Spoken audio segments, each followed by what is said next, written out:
Hello दोस्तों, जय श्री कृष्ण। आप सभी का स्वागत है वैदिक एस्ट्रोलॉजी यानी आपके अपने लाइफ जीपीएस में। एक ऐसा लाइफ जीपीएस जो आपको बताता है आने वाले समय काल के बारे में। और आज हम डिस्कस करने वाले हैं शनि का रेट्रोग्रेड होना यानी कि वक्री होना मीन राशि में। शनि का वक्री होना अपने ही नक्षत्र उत्तरा भाद्रपद नक्षत्र में, शनि का वक्री होना पूर्व भाद्रपद नक्षत्र की तरफ जाना यानी कि उत्तर भाद्रपद नक्षत्र जो उनका स्वयं अपना शनि का नक्षत्र है, उसके बाद वो जा रहे हैं गुरु की राशि से गुरु के नक्षत्र की तरफ भी। तो ये बहुत मेजर इंपैक्ट लेके आ रहा है आप लोगों के जीवन में। कैप्रिकॉन लगन और मून साइन वालों के लिए, मकर लगन मकर चंद्र राशि वालों के लिए एक ऐसा योग बन रहा है जहां पर चीजें आपको कंट्रोल करनी पड़ेंगी। आपका जो कम्युनिकेशन है, जो आपका करेज है, जो आप इनिशिएट लेना चाहते हैं, वहां पर चीजों को फिल्टर करना पड़ेगा। अपने अंदर पेशेंस को बनाए रखना पड़ेगा। आपकी चीजें अलाइंड होती हुई नजर आ रही हैं, लेकिन क्या आप उस अलाइंड होने के तक वेट कर पा रहे हैं? वो चीज बहुत ज्यादा दिखाई दे रही है। लिमिटेड रिसोर्स में क्या आप बेहतर काम कर पाएंगे? वो चीज दिखाई दे रही है। चीजों का स्लो डाउन होना बहुत ज्यादा विजिबल है। चीजों को ऑडिट करना आपके लिए बहुत ज्यादा नेसेसरी है।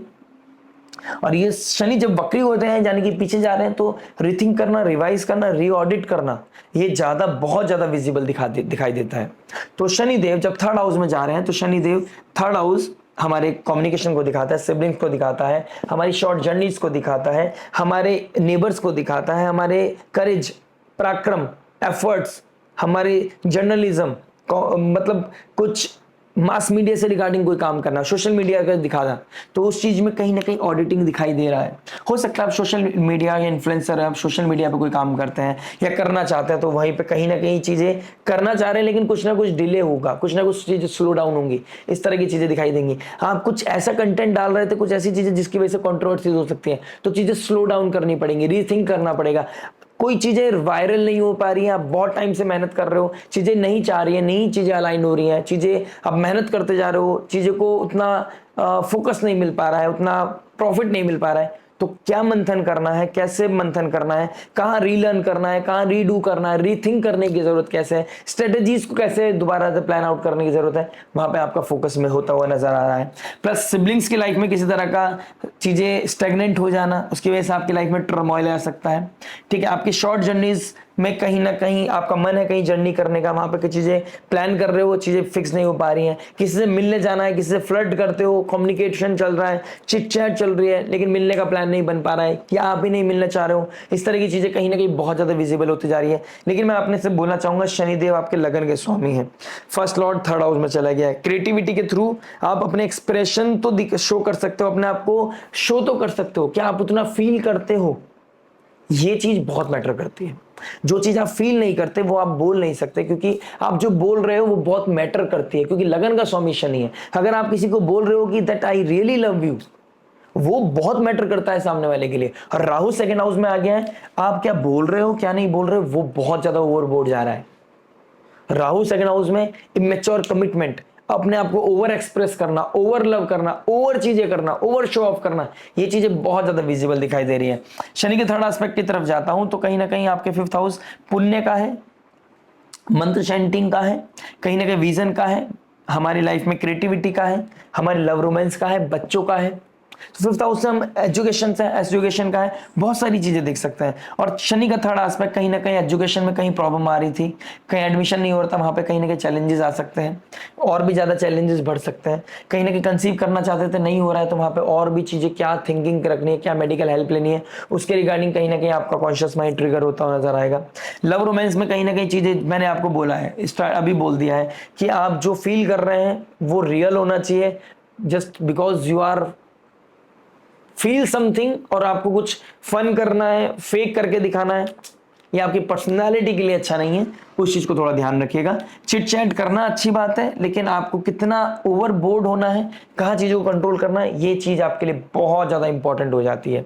तो उस चीज को ऑडिट करना आपके लिए बहुत ज्यादा नेसेसरी है।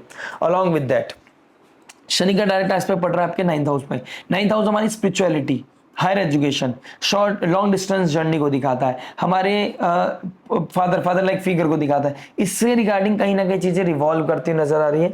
हो सकता है फादर की हेल्थ को कोई चैलेंजेस आने लगे, ठीक है, आपका कहीं बाहर वीजा पीआर लगाना था, आप बाहर कहीं सेटल डाउन होना चाहते थे, कहीं जॉब से रिगार्डिंग कोई प्रॉब्लम आ रहा है वहां पर, या आप रिसेंटली शिफ्ट हुए हो तो वहां पर चैलेंजेस फेस करने पड़ रहे हैं, इस तरह की चीजें भी कहीं ना कहीं दिखाई दे रही है। आपकी फिलॉसफी, आपका रिलीजन, आपका फेथ, आपका होप कहीं ना कहीं ऊपर नीचे जाता हुआ नजर आ रहा है, ये चीजें भी कहीं ना कहीं दिखाई दे रही हैं। तो यहाँ पर चीजों को कंट्रोल करने की जरूरत है, अपने फेथ को बनाए रखने की जरूरत है। शनि का थर्ड डायरेक्ट एस्पेक्ट मरकरी के साइन पे पड़ रहा है, और अगर आपका मरकरी स्ट्रांग है तो आप चीजें यहाँ पर बहुत बेहतर स्ट्रांग कर ले जाओगे।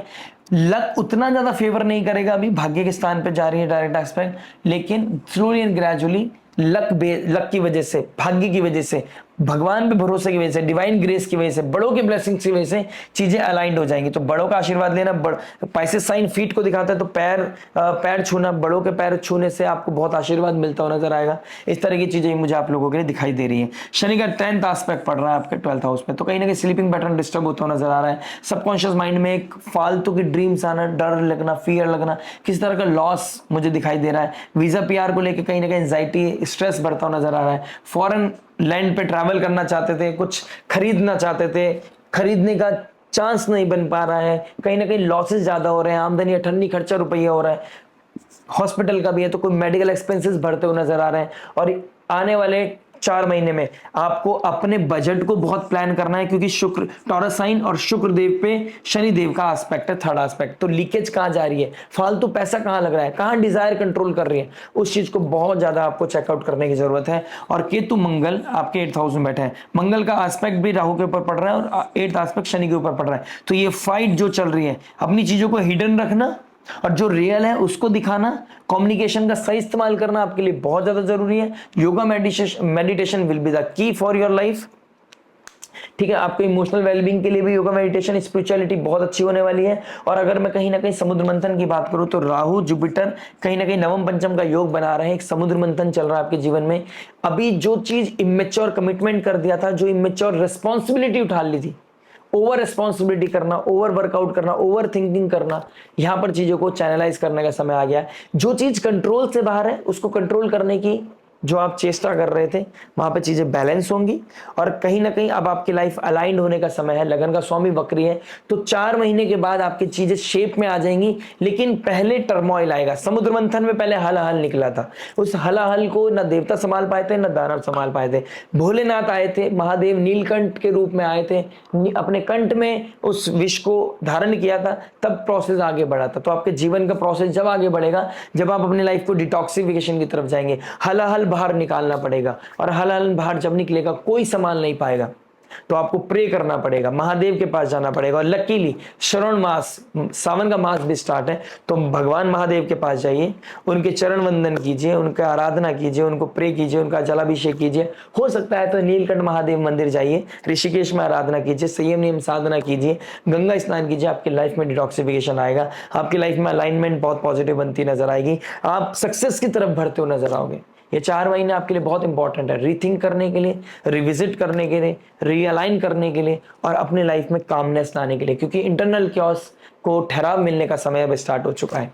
मिलते हैं आपसे नेक्स्ट वीडियो में। टिल देन नमस्ते, राधे राधे, प्रणाम।